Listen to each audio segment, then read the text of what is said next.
Hello and welcome to the Wake Up Podcast. I am Ben Kaysen, your host, here with our very special guest, Marcus Lira, the director of South Pack and a private teacher of all kinds of dance. How you doing, Marcus? Good. How you doing? Good. Hey, man, thank you so much for coming in. I'm really excited to hear about your story. Yeah, man. Thank you. I really appreciate it. This is new for me, so... Oh, yeah. You know. You're going to be a natural at it. Thanks. Dude, let's just jump on in. So you're a guy who's very passionate about dance. I was talking to you before we started. You know, you've been dancing for a long time. Tell me where that passion comes from. I think the passion comes from... Well, so I grew up doing dance, and I didn't really like it when I was younger. Because my mom's a teacher. And when I was 3 years old, she put me into tap dancing lessons, and up until I was probably like 13, I hated it. Because it just wasn't what I wanted to be doing. And like when you're a young male dancer, you get made fun of by your friends. So it wasn't great when I was younger, but then when I turned about 13, I realized how much like I loved music. And that was about the time when I realized that I loved girls. Okay. So when I realized both of those things and put them together, like you have music and you have all these girls that you're dancing with. So it becomes like a win-win. A win-win. Yeah.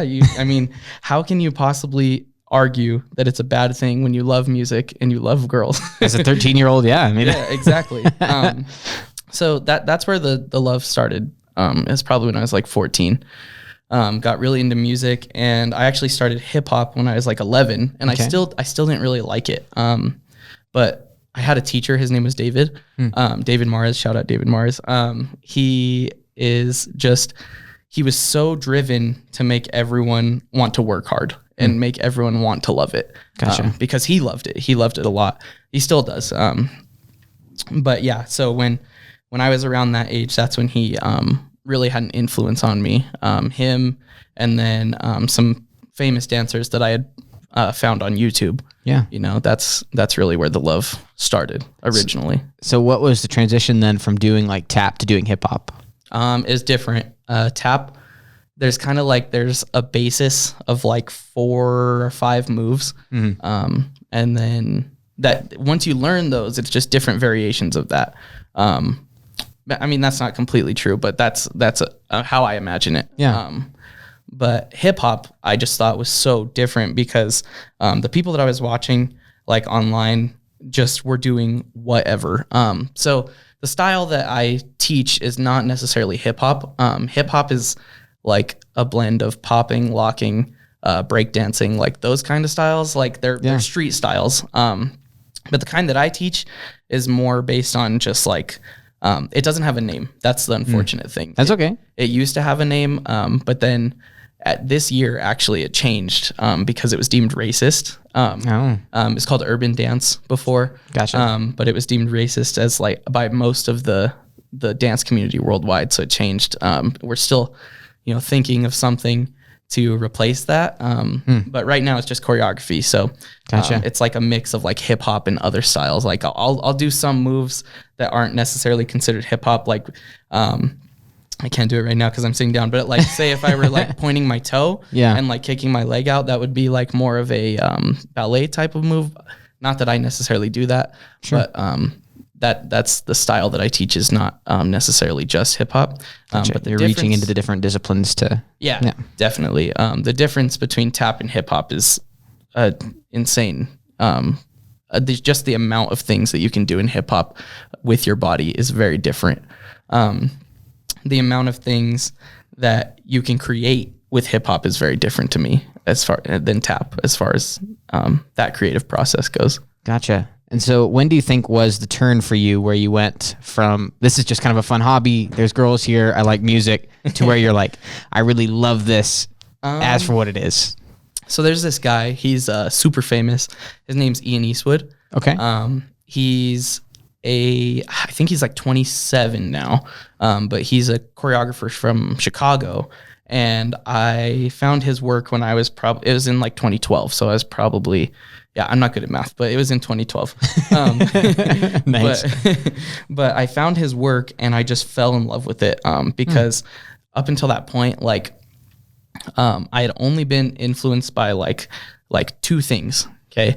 And like that's not a bad thing, you know, but like when you see a different variety of something that you love, it really like helps elevate your love for it.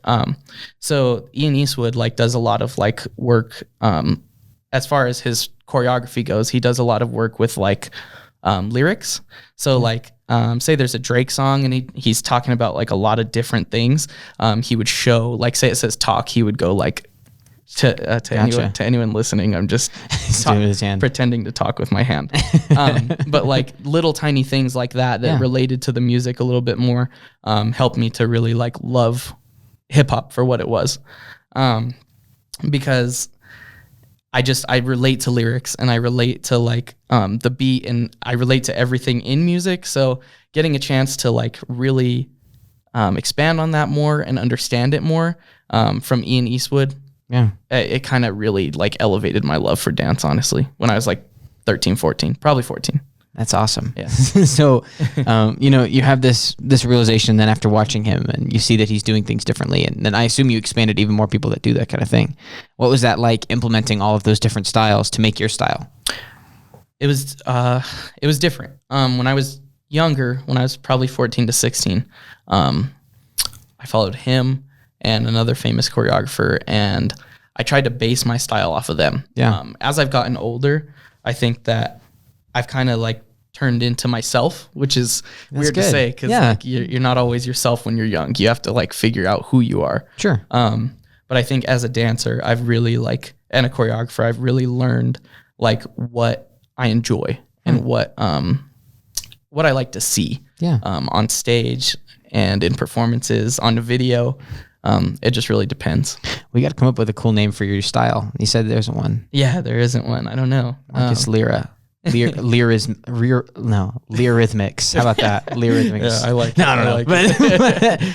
But, so back to that. So, as you said, you're starting to get your own style now, and you feel more comfortable in your skin. You know what you really like and what you don't like. Can you like kind of take us into kind of describing what moves you have come to love and are a major part of your style, and what kind of things maybe from traditional hip hop or pop dancing you've kind of decided isn't a part of your style? Right. I think the main thing that like makes my style, or the style that I teach, not my style, but the style that I teach very different. I think it's fair to say your style. Yeah, I guess so. What makes it very different is like, I'm blending different things, but I'm really focusing on like, emotion. I try to get that point across in the classes that I teach as much as I can. Because a lot of the times when you see like these, industry level hip hop dancers, the focus is really on like the explosiveness of the movement or like the performance aspect of it. Gotcha. And if they're not trying to do an emotional piece, they're not gonna go out of their way to show emotion through that. And that's what I like to focus on the most, is the emotion that you can feel from any style of dance. So like, for example, say a song's like really happy.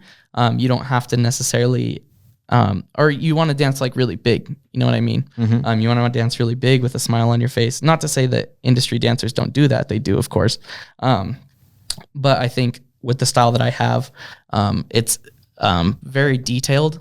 So there's a lot of little things that you can incorporate to make it go across exactly what your point is. Gotcha. Yeah, so it's a little different than what you typically see. That's cool. But in all realities, it's still hip hop, you know? Yeah, so, sure. That's amazing. Yeah. Cool. So you mentioned earlier, like up until age 13, you kind of had that stigma of like a guy doing dance, and you felt like your friends weren't, they weren't super supportive of that at times. Do you like still feel that even now? Or are you over that? And then like, how has that affected you as a person growing up? I think when I was younger, it affected me a lot. When I was I think I was in like 5th grade, someone came up to me and they said, "Oh, you dance?" And I said, "Yeah." They said, "Oh, so you're gay?" And I was like, no. And like, not that there's anything wrong with being gay. But for someone to say that to me when I'm not gay, it hurt my feelings, especially as a kid. Yeah, especially like you don't understand that. Yeah. You take it as an insult as a kid. But I think around that time is kind of when I realized like I don't like this because of that. And then when I turned, and that lasted probably until I was a sophomore. But when I was a sophomore, I kind of realized that like I think dance instilled something in me, and like I said, my teacher before, David Mares, he instilled something in me that like I'll carry with me forever. And it's that everybody's different, but it doesn't really matter. And like there's so many things to be ashamed of that everyone has. Everyone feels embarrassed. Everyone gets like ashamed of themselves or like has regrets. Sure. But I think that dance has taught me to live life a little bit more fully and like without regret. The reason I say that is because in dance, if you have good teachers, you're taught one thing that is like more important than anything else, in my opinion, and that is that you can fail. You can fail and you can make mistakes and move on from them. And I think that is what has helped make me become who I am, is that I fail a lot in dance. For example, like our crew, I love everyone in our crew, and we've some of us have grown up together, and we've never won a competition. We haven't won a competition, but we work hard and we don't ever quit. You know what I mean? We're not gonna Haven't won a competition yet. Yeah, we haven't won a competition yet.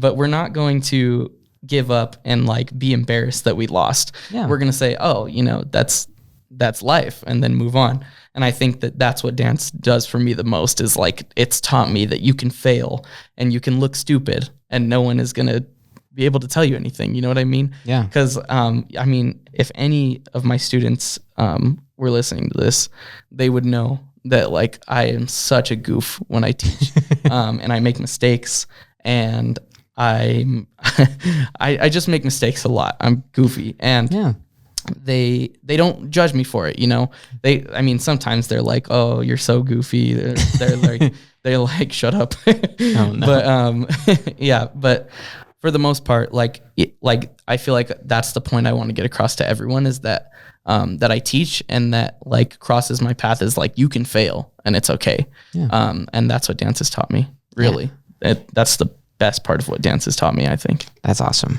Yeah, I mean, that's huge. I'm sure that has obviously really impacted your teaching style with, you were mentioning your previous, mentors growing up and helping you through those things. Yeah. Can you like now see yourself helping? How old are the kids that you teach? Let me ask you that before.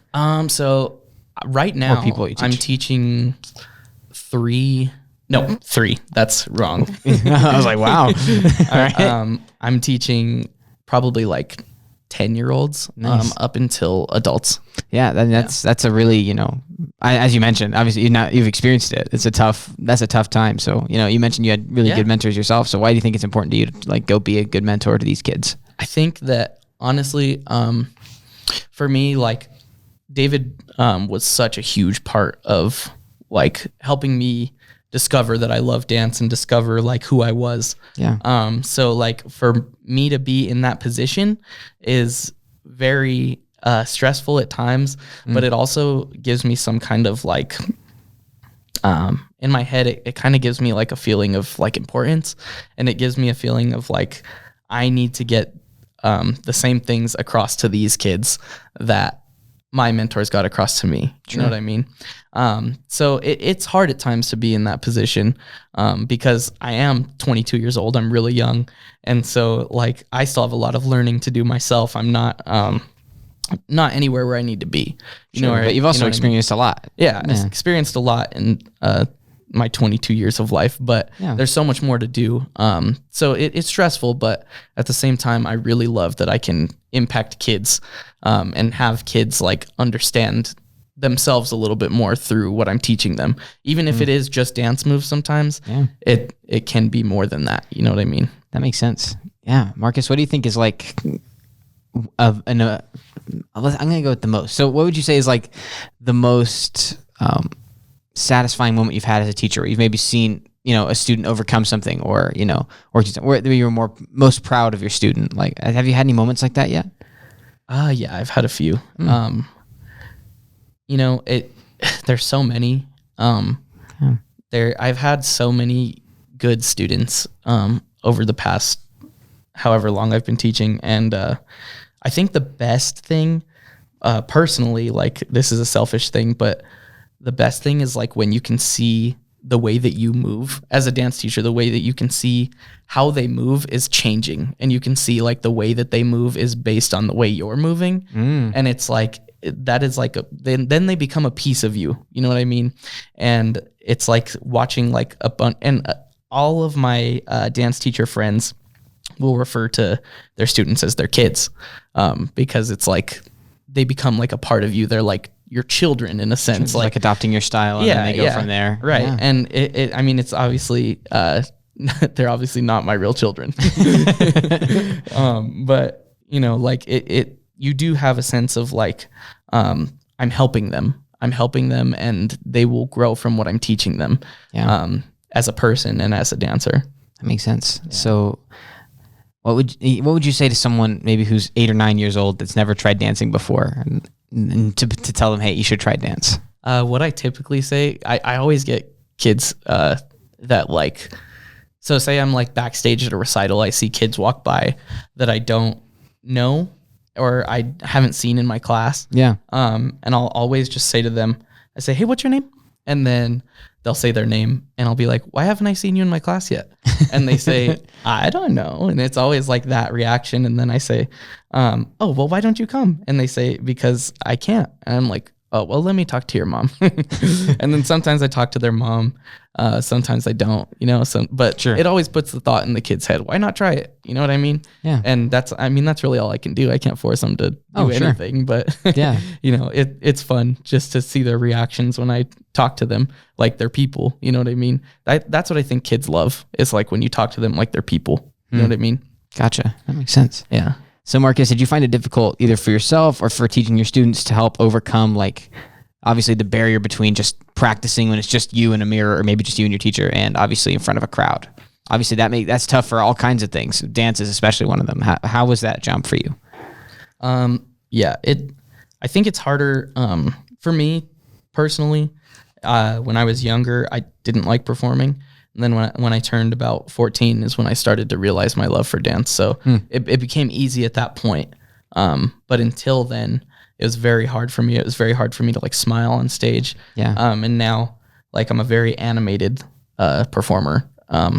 Even when I try not to be, like I always stick my tongue out and like make like huge faces and stuff.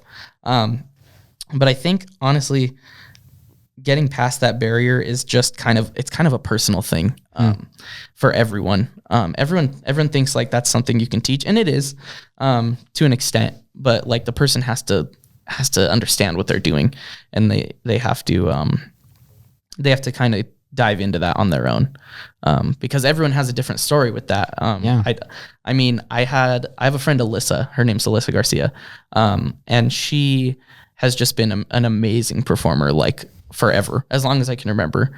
And but for myself, like I wasn't like that. I had to really like dig deep to get there. Yeah, I had to build up that confidence. But Alyssa, just an amazing performer, always has been that way that I can remember. Always has been that way, always super talented. Like, yeah, she's fantastic.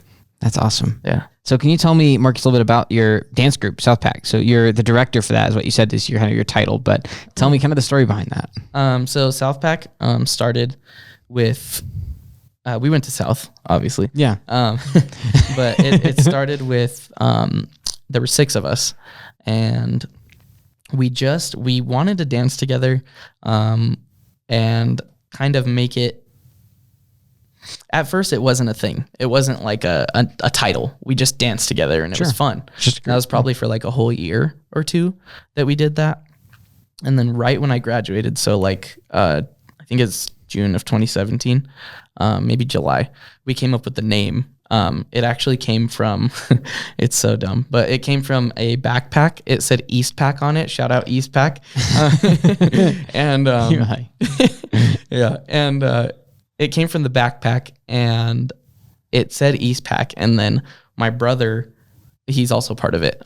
My brother like said, oh, well, it's South Pack. And I was like, that's kind of dumb. And then I was like, but what if we put a Q on the end of it? Because that's how we spell it, South. Oh, all right. Yeah, and we thought it looked cool. And at the time, we're all just goofy kids, so like we were like, sure. And then it kind of just stuck. We thought it was funny. So yeah, we stuck with it. But yeah, that's where we came from. Just a group of like 6 kids, and we were just having fun dancing. And then we got the name, and it kind of grew into something a little bit more. We ended up competing at South Pack for the first time in 2018 in Boulder. Every year in Boulder, there's a competition. It's called Verve, and it's the only adult street dance competition in Colorado. Yeah. So we went and competed at that and lost.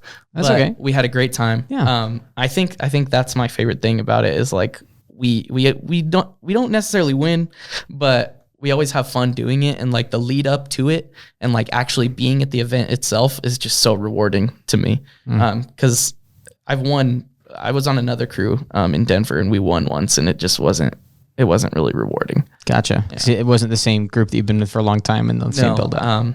No, so that's a different group. That's called One Motive.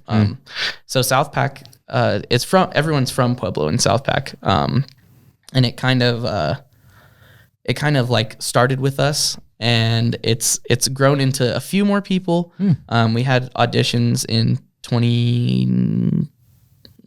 I think it was 2019. Yeah, end of 2019 we had auditions, and so we've added probably like, I think during that time we added about 7 people, and then now we're back down to like 6 or 7, I think. But that's cool.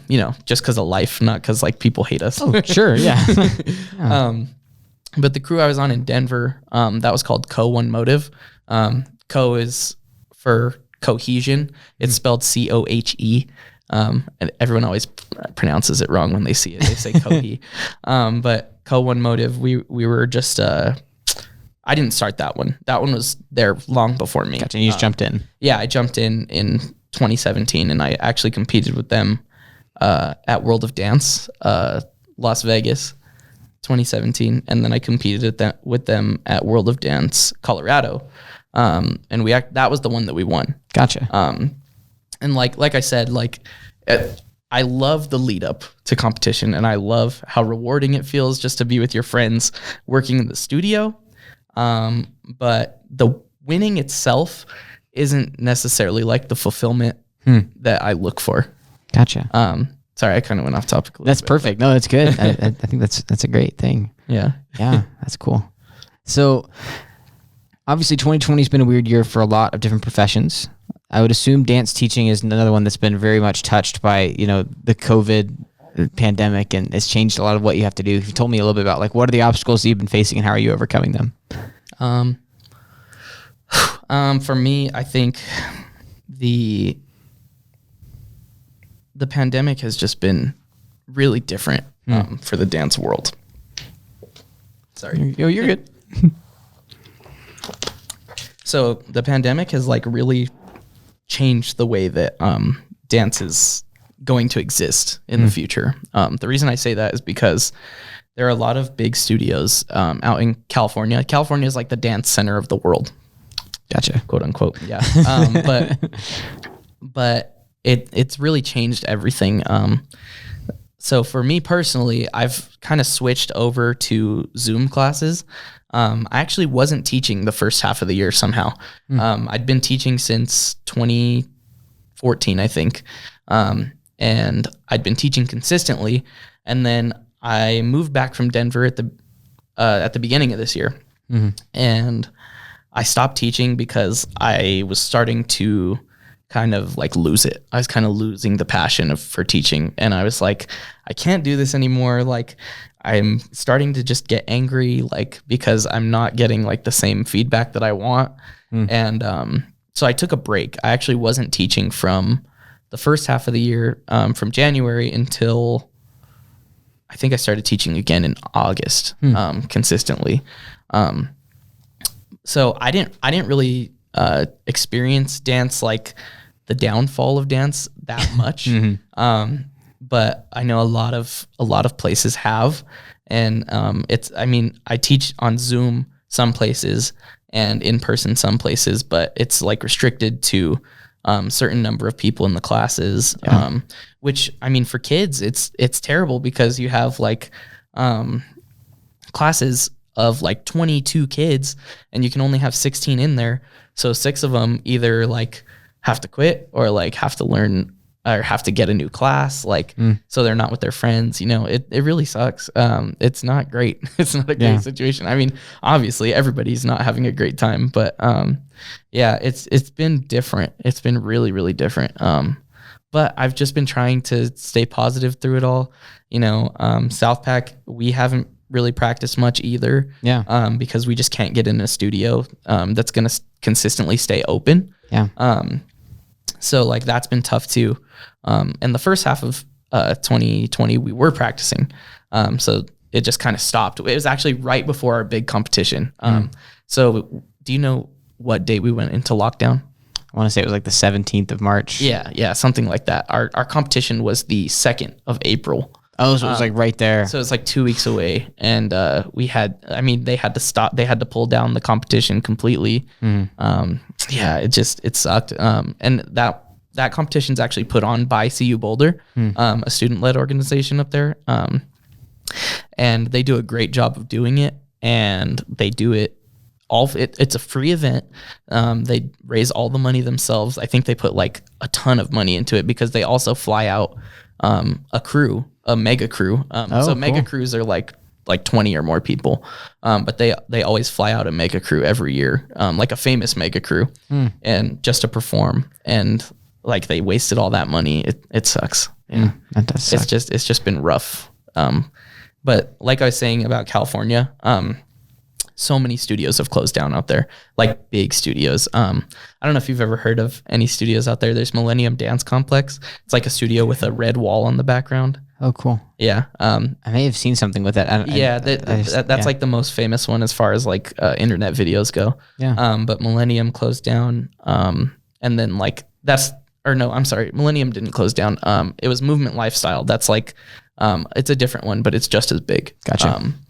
Yeah, and there have been multiple that have been that big that have closed down, and it's just it kind of reshapes the way that you're going to see dance in the future, because I think it's going to have to kind of stray away from like a dance studio owner owning a dance studio and more of it being like part of a gym or something like that. You know what I mean? I've thought about this a lot, but I think like it'll have to go into more like partnerships instead of just like to keep the doors open. To keep the doors open and keep the kids happy. You know what I mean? That's the part that is the worst, I think, is the kids like that are just losing out on dance. And I can tell you from experience that Zoom for kids is just very, very hard because dance for kids is like their fun time. You know what I mean?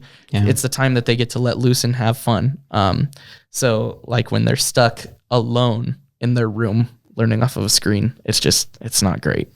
Yeah. It's not my favorite. That makes sense. Yeah. Well, you know, obviously a lot going on. It sounds like you're doing a really good job to overcome that however you can and still making an impact on those kids' lives. Thank you. You were talking about, you took a break.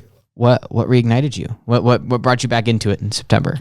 Or August, I can't remember what you said, but right then. For me, I think what like ignited that passion was honestly taking the break. If I hadn't taken the break, because I was just getting burnt out. I was in Denver. I was I going to school? I don't know. I don't know if I was going to school or not, but I think I wasn't going to school. So I was only teaching, and I was teaching like 5 hours a night.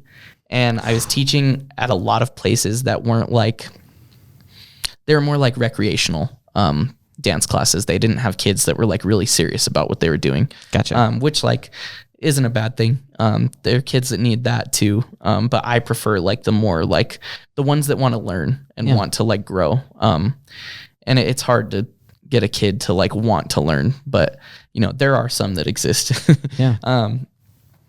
But yeah, I was teaching up there, like mostly rec kids.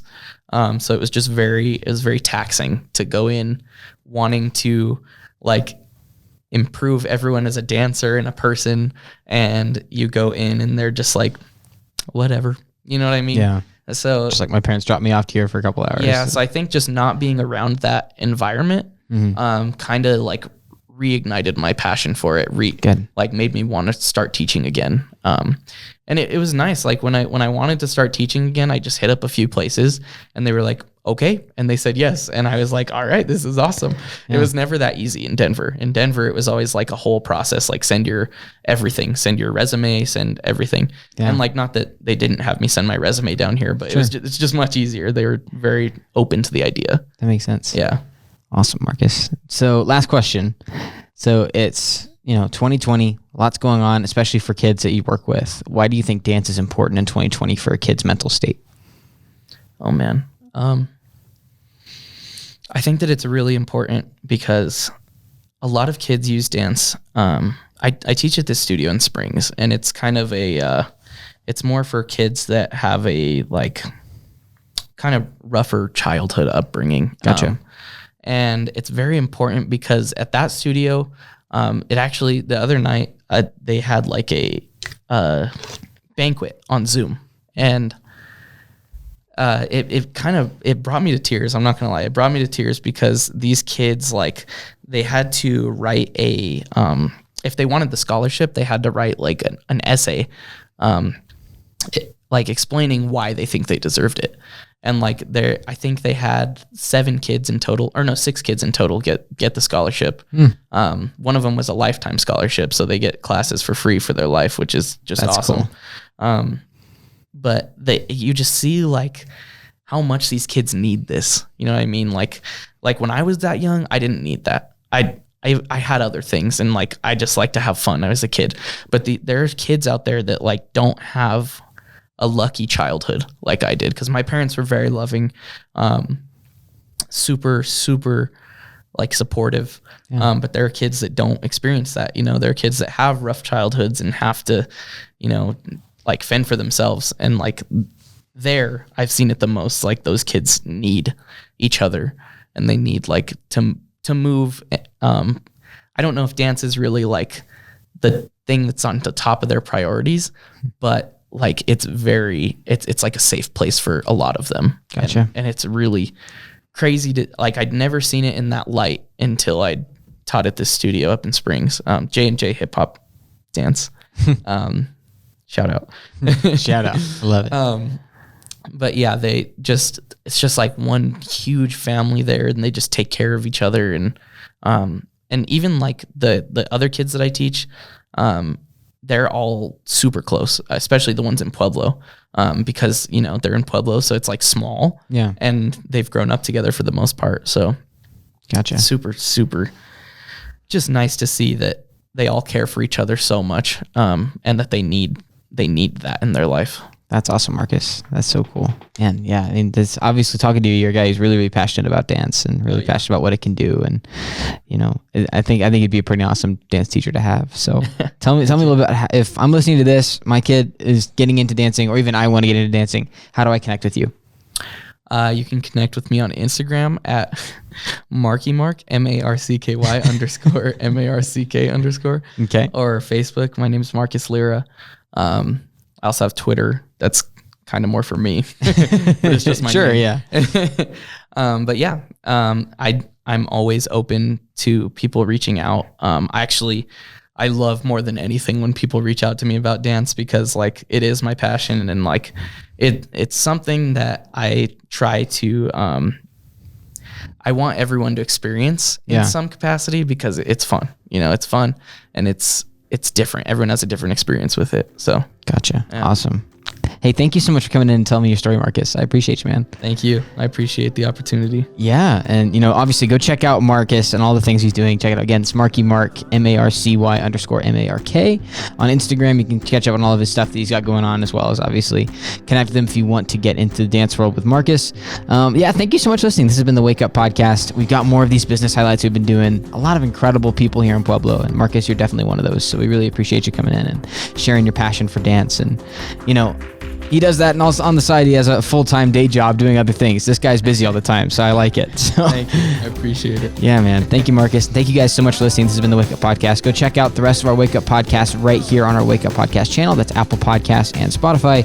Also, check us out on YouTube. That's Wake Up Pueblo. You can see just all of our stuff we're doing here at Wake Up Pueblo, as well as check out Marcus and all the good things they're doing over there. And keep your eye out for South Pack. PAQ. South Pack. Yeah, I like it. I like it. Awesome. Hey, thanks, Marcus. And thank you guys so much for listening. Have a great rest of your day.